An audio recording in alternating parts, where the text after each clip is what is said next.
Hello, everyone. Hi, I'm Alicia Malone, and I'm really excited to be here to moderate a special Q&A for Waves. What a powerful movie.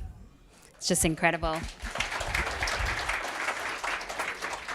And we are so lucky to have with us two of the stars of the film, so please join me in welcoming Renée Elise Goldsberry and Sterling K. Brown.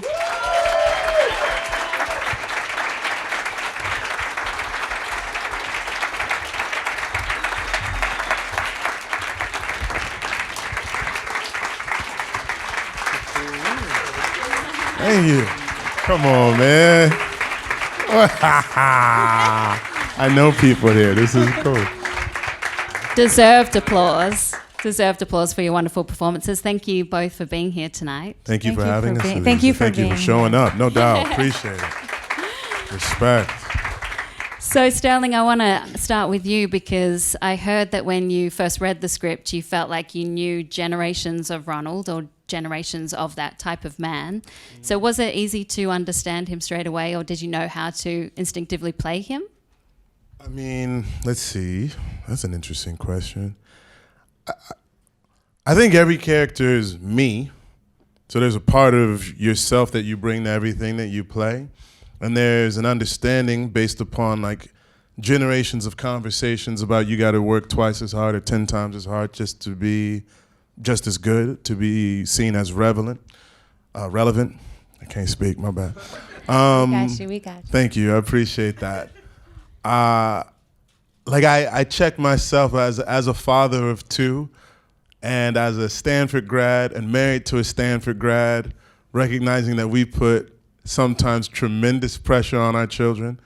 The oldest, was reading like at grade level, and we were like, how come he's not above grade level? Like, what's good enough? You know what I'm saying? But we try to counterbalance our sort of overachieverness by recognizing that he is exactly where he's supposed to be. But it comes from a place of love, right? I think that initially you can have a reaction to Ronald as like, that's not the way to love someone, but there's so many different prisms through which love filters. The thing that I found really interesting about him is that he starts off in this place where it's like his way or the highway, and he doesn't really allow for the space for his child to have a dialogue with him. He's just kind of talking at him, and I don't think the information that he's giving him is wrong information in terms of how he can be perceived in this world, but he didn't allow for the space to be like, Dad, I have this going on, and I'm not feeling so great and I don't know what to do. His son felt like he had to do everything on his own. His shoulder goes and he felt like he had to soldier through that. His girlfriend gets pregnant, he figures he has to take care of that by himself because he was so afraid of disappointing his father. And I do know there's been times in my life when I've been afraid of disappointing men in my family and did not know exactly how to deal with it. So I'm very cognizant as a dad to try to create the space for my children to feel free to be like, yo, man, I need you to back up. Like on the soccer field, I would be like, hey, man, why ain't you running? And he'll just stop in the middle of the soccer field like, Dad, could you be quiet, please? And I'm like, that's my bad. But yeah, I think you always understand things either because it is who you are or because it's the opposite of who you are. You know the person that you want to present to the world, and so you know the opposite of what it is that you're presenting. So either because of who I am or in spite of who I am, you have an understanding of who that person is. Yeah.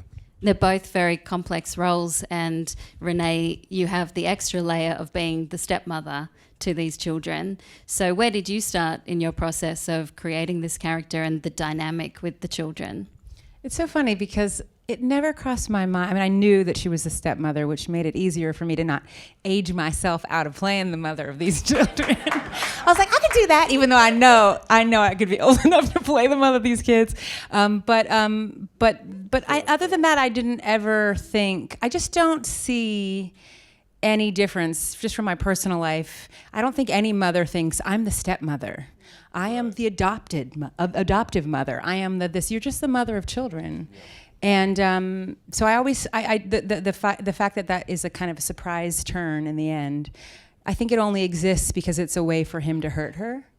But and it probably hurts worse because she feels, I think, quite confident about the need that these children have for her, knowing that they already survived a trauma before she showed up. And she is a therapist, and she's well aware, so she thinks, of the influence and the pressure that he puts on the children. I think what's so scary about this film is it's really hard to pinpoint like some major thing that they did wrong. Clearly, Most people put it on me, though, probably. I would say. They do, but we recognize you. We recognize him as a father, and we recognize the mother. It's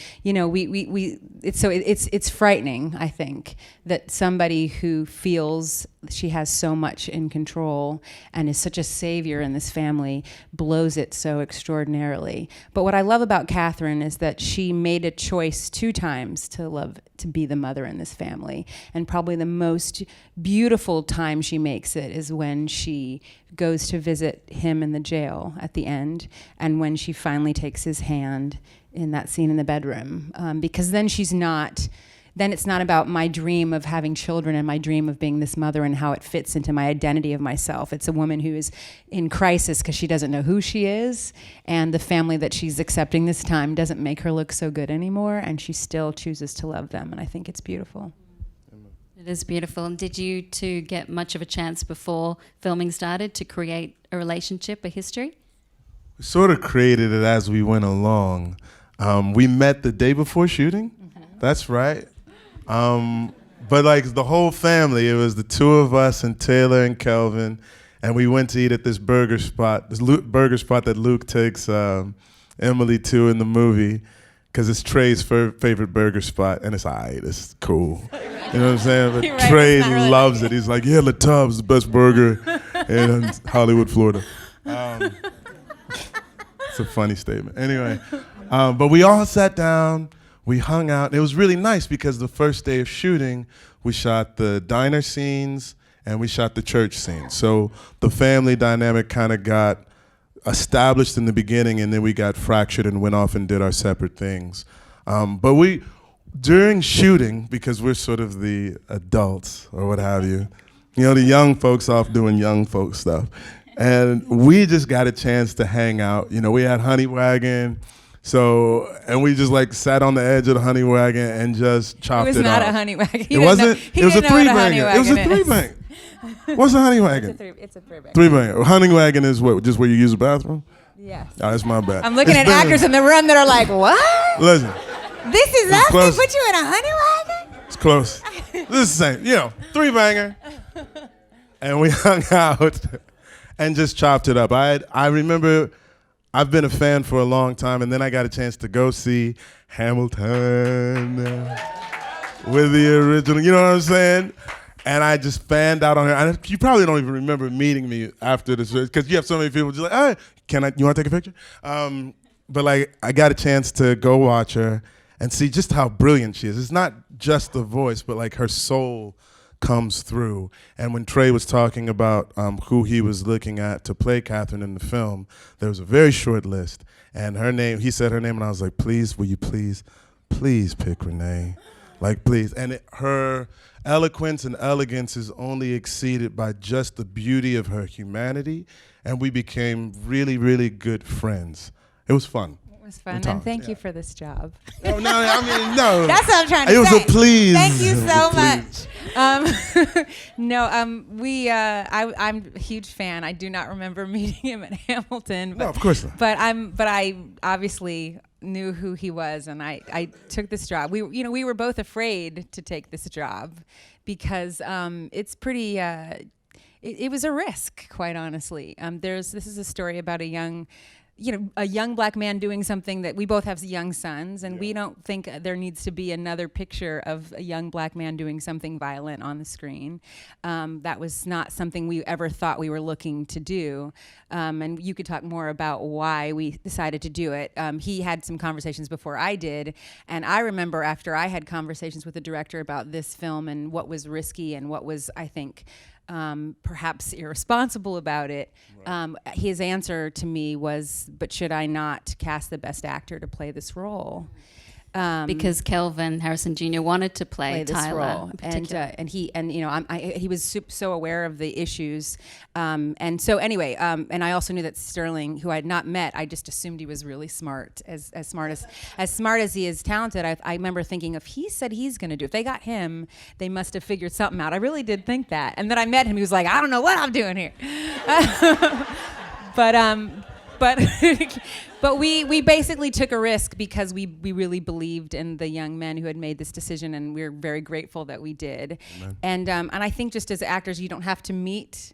I mean, I just feel like I think I connect with people very quickly that kind of wear themselves on, like we often do as actors, and so it was kind of a very immediate love. And I'll also say that we have so many common touch points. One is our love for our spouses, our love for our children, and some really awesome things happening in our career that we were trying to navigate. So talking to him was just always a masterclass for me.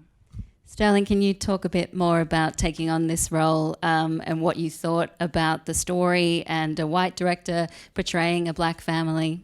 Sure. I mean, first of all, I got this movie Waves, written by a dude named Trey.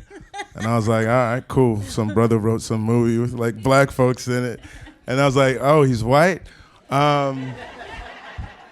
was like, all right, head scratch number one. But so then, you are concerned when you see, a young black man take out a young lady's life in the middle of the film.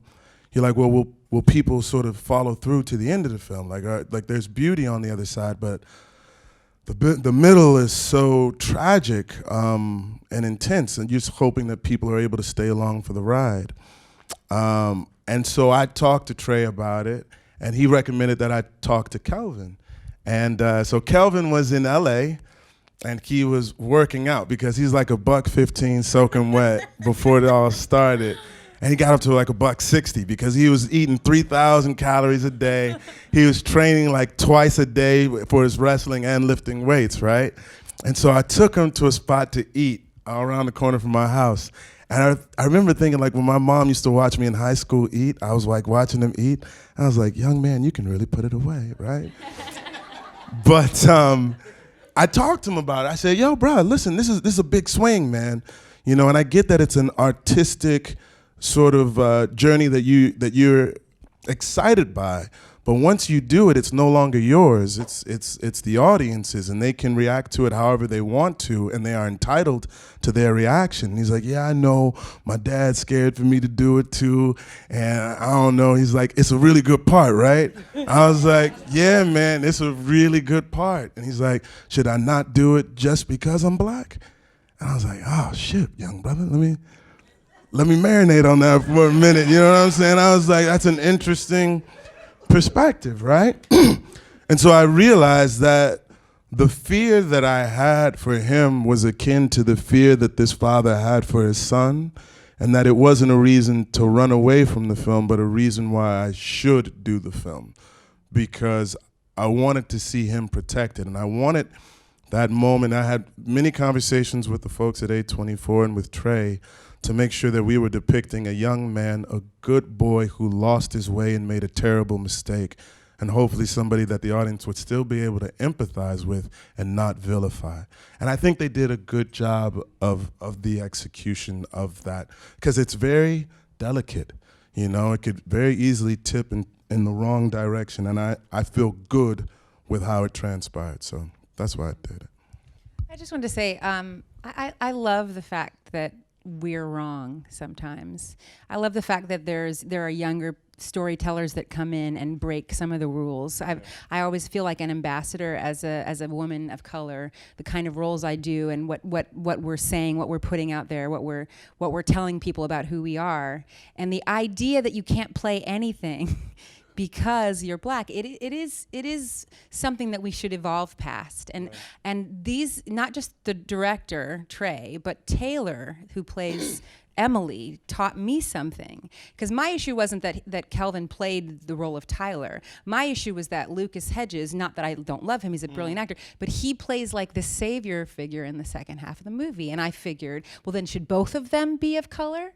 That's what I thought. And I said that in an interview one time, and about the hero being a white actor and this kind of the person that causes all this trouble being a black actor. Yeah. And Taylor said, no, Lucas Hedges' character is not the hero in this film.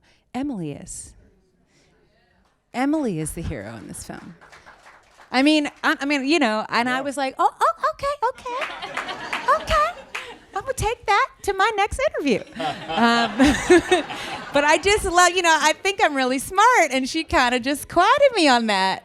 And that's what I love about the fact that new people are constantly coming into this game and making us rethink some stuff that we thought we knew so well. Sure. And I know that Kelvin Harrison Jr. had a lot of input into the script, and I was reading that he put a lot of his own personal experiences into the character of Ronald that you play. Is that difficult when you're playing a character that comes from a personal place from people that you work very closely with? I don't think so, because it's somebody that I recognize from my life too. I think it's probably somebody that a lot of black folks recognize from their life, you know what I'm saying? So it's like when I read him on the page, he felt immediately familiar to me. Not that he was my father per se, but different men in my life who I recognized loved in a very specific way, and that I didn't always feel very loving in the moment. And it was actually one of those moments for me where, because you can't play somebody and judge them at the same time, I think I was actually able to release some issues that I may have had with different people, being like, okay, like every human being, I believe you did the best that you knew how to in the moment until you knew how to do better, right? Like that's pretty much what we all do. And I'm really appreciative of that scene in the second half of the movie with Emily, where unfortunately it was brought about by tragedy, but you see someone who's able to take one of the painful tragedies of life and actually learn something from it. And there's another way to be besides hard. There's just as much strength in the softness as there is in being hard. And if you want your children to share their lives with you, then be the change that you want to see in the world and share yourself first. And so if that scene weren't there, I don't know if I would have done the film, but I love that he has that trajectory in it. Yeah, the two halves of the film do have very different energies about them, but you think so? Yeah, I feel so. Out. But I imagine you were shooting both at the same time. So was that a challenge for you both? That's how all movies shoot. Yeah. No, I mean, like the movie, I've heard one person tell me a story about a movie that's shot in sequence, and it seems like it was probably like the longest shoot in the history or whatever, because you're going back to sets that you've already shot in, but like the director felt that was the way to do it. And I would, as an actor, I was like, that must be glorious, but at the same time, I was like, we wasting a lot of time here, bro. Right. So, you try to keep the script in your head as you go through. There would be times for me, because I was shooting This Is Us at the same time, and we had it so that I could shoot Saturday and Sunday in Florida, because I think Monday and Tuesday were their days off, so I could come in, shoot Saturday and Sunday, and then come back and shoot the TV show. So I remember one weekend it was him leaving the house, like, coming after me and his mom, cursing us up a blue streak. And I was like, all right, young brother, you better watch yourself. And then the next day, like shooting the scene with Emily, the fishing scene or whatnot. So it was sort of like, but you just sort of take a deep breath, remember where you are in that course of the story, and just try to live the truth as honestly as possible. But how did you manage that schedule? You took a red-eye Friday night, and going between the two characters, that must have been difficult. I mean, yes and no, because it was exciting to be in a new kind of energy, right? I had a teacher, Jim Calder, respect, y'all know who I'm talking about, a couple NYU people out here, who would love to work on multiple things at the same time, because sometimes when you were getting exhausted with one thing, stepping into that other thing gave you a new kind of life and a new kind of energy, and you think it takes away, but actually it's sort of like, all right, now that I've been doing this for a minute, now I get a chance to go do this. So it was simultaneously exhausting and exhilarating. And when you showed up, and I got a chance to work with Renee and work with Kelvin and to work with Taylor, like they were so locked in and so ready that you're like, I just gotta do what I gotta do, you know what I'm saying? And it was fun. It's a weird movie to associate the word fun with, right? Because people say like, I mean, that's so taxing or exhausting or whatnot, but like, when you're able to deceive yourself to the point that the given circumstances of the character are yours, and everybody is living from that place, and when you look into their eyes, you're like, oh, you here to play? You get excited when you can't play tennis with somebody who's just keep lobbing it back over the net, right? Like the great games are when two great people are playing against each other, and this is not an against, this is with each other. But like, you know somebody's gonna hit that ball back over the net with some velocity. You're like, let's play, let's play. That's exciting. I was literally, before some of those bedroom scenes in particular, you know, everybody's getting into character, and I was like, you know, just so excited because I mean, I just didn't think as an actor it gets any better than getting to do that kind of material with this one right here.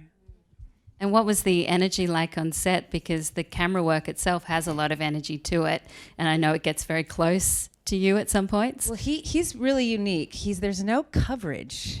You know, Yeah. He literally, it's like, it feels a little bit like theater in an actual location on a set. So first of all of the locations, you know, he's very particular. We're shooting in Hollywood, Florida for a reason, because a lot of the movie feels very autobiographical to him. And the church is a real church, and the actor that he cast to play, is a preacher who kind of acts on the side, but he's a preacher. I mean, you know, just like me and him. The courtroom, it's an actual courtroom. The judge, the actor that plays the judge is a judge. The abortion clinic, real abortion clinic. The real security guard. That dude was good. He was good. They all were. I mean, the house that we were shooting, the house that we were shooting in was a house of a family that could have been this family. Though I think the woman black. She's a lawyer. Yeah, they would know for real. I mean, you know, there was a kind of a blended family. They had like black pictures up on the wall. I was like, oh snap! Look at this. So, you know, and on down the list. So really, we're in the world, and you know, you don't, you know, and then they just basically hide in the room. They find a place. I feel like they know in their head kind of what the cover. It's like they're shooting the coverage they want. Honestly, that's what it's not like they're not covering. It's almost like he has it edited in his head. He knows how he wants so they it. like hide in the room, and then you just play the scene in the bedroom. Like you know, you play the scene and you do it a couple times until they figure out how they're doing it. Yeah. And then like, okay, we got it.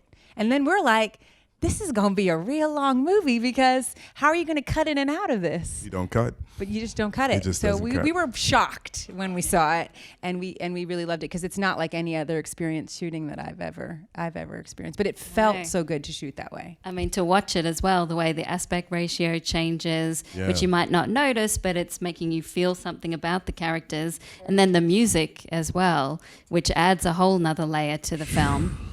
Music was crazy, man.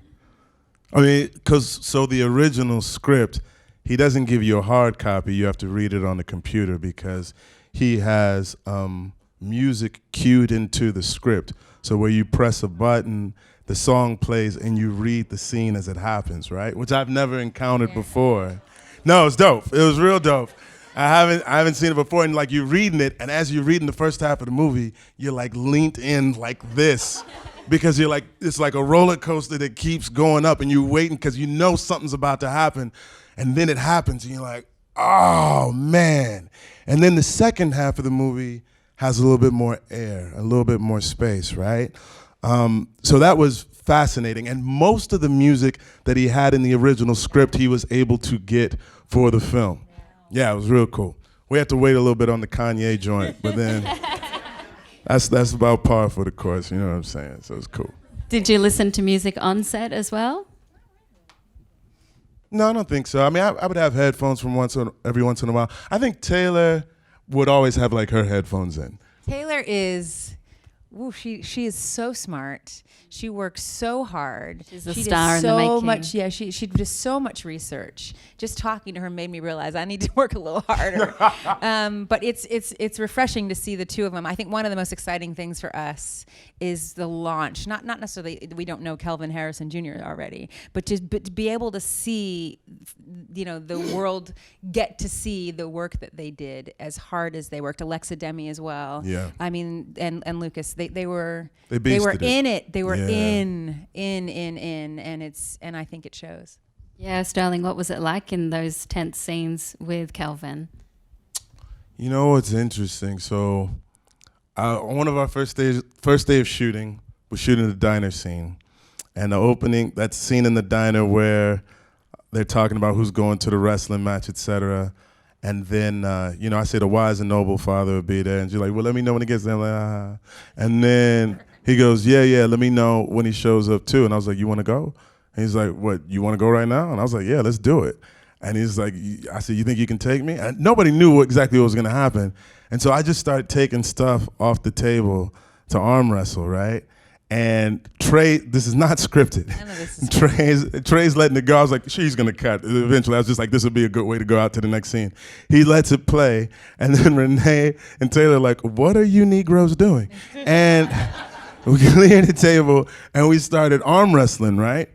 And it was this really cool moment for me because I could look in his eyes, and he's like, Buck 15 was feeling swollen, out of control. Like, I didn't put on this weight. I've been wrestling. I got you, old man. And I was like, you think you got me, young partner. But you don't know what's about to come from this side of the table. But it's that moment, like, when you're a young man and you're like, you get to either be as tall as your dad or you feel as strong as your dad, and you're like, I'm about to get my man on, right? And it was really telling because he took it so seriously. Like he like you could see in his face, like I'm about to do it. And I was like, when you think you can do it, you go ahead, right? And it was a really interesting way to sort of launch into that relationship with him because I challenge him. He wants to be like me, and he also hates that I'm there. You know what I mean? He's like, I need you to get off my back. And so the next scenes that we would have together, where it was in the church or the scene in the study when he's working on his mom's stuff and he's not doing it the way that I want him to, like it's all fed. Even when we were working out together, right? He'd be like, you old, how are you doing all this stuff? And I was like, it don't crack, baby. You know what I'm saying? Use it or lose it. But like when we got to that scene when I was telling him, like, I don't do this, to be hard on you. I do it because I love you. Like, it reminded me, my mom would say, I beat you so that the world doesn't beat you harder. Do you know what I'm saying? Like, respect, she beat with love, not abuse. A different Having era, a flashback. different time, you know what I'm saying? But like, it was out of love. That's what she told me in the moment, that it hurt her more than it hurt me. but I say that to say that, like, he wanted the challenge. Like, he appreciated the challenge. And Kelvin, like, enjoyed the challenge of it. And Offset, we have such a beautiful relationship. Like, I love him. I love him a lot. Like, he's somebody that I hope to know and be in contact with for the rest of my life. So we were able to find a good groove and just play. That sounds great. And I've got a question from the audience that was submitted. Yes. From Lisa Gay T, is a question for Mr. Brown. It says, I grew up in South Florida and love seeing stories based there. Is there anything you had to learn about the culture or environment before or while filming? Sort of, I spoke a little differently than what I do normally. Just sort of a little bit more laconic than my regular speech. I'm trying to think about, because there's a particular, they say like jit and like stuff like that. If you're from South Florida, you'd recognize it. Although he cut all my jits from the movie, which is kind of disappointing. I'm trying to think of what else that I thought was apropos to the story. Nothing in particular. I would watch Trey a lot. You find yourself watching your director because he's lived there. He's from Texas, but he's lived in South Florida with his girlfriend Ashley for the past 7 or 8 years. So I would sort of take a lot of cues from like his own physicality because he's a pretty big, solid guy. And so I tried to beef up a little bit for the movie as well, just to sort of emulate that strength. But besides that, I don't think so. What about you, Renee? I'm from Houston. H-Town, and so there is some similarity. I mean, just the smell of humidity, I think, kind of changes. That's in St. Louis too. Yeah, it's really particular though. In certain places, before you even get off the plane, you can smell it, if you know what I mean. That I think changes the way you move, the way we dressed was very South Florida, and I thought that really helped inform it. But for me, I think I've just felt like, for many years, that there's just a different pressure, legal pressure on young black men in South Florida. Honestly, that's what I feel. I feel like some of that kind of fear that we kind of put into children and worry in certain parts of the world feels a little bit more dangerous than others, and I just feel that way about Florida, honestly. Yeah. And so for me, it helped me try to navigate the frustration with a father that I thought was heavy-handed, and a questioning of, but does he need this to protect him from the world that we live in? So I think that those were the things that informed me the most about the place. And is Trey also from Houston?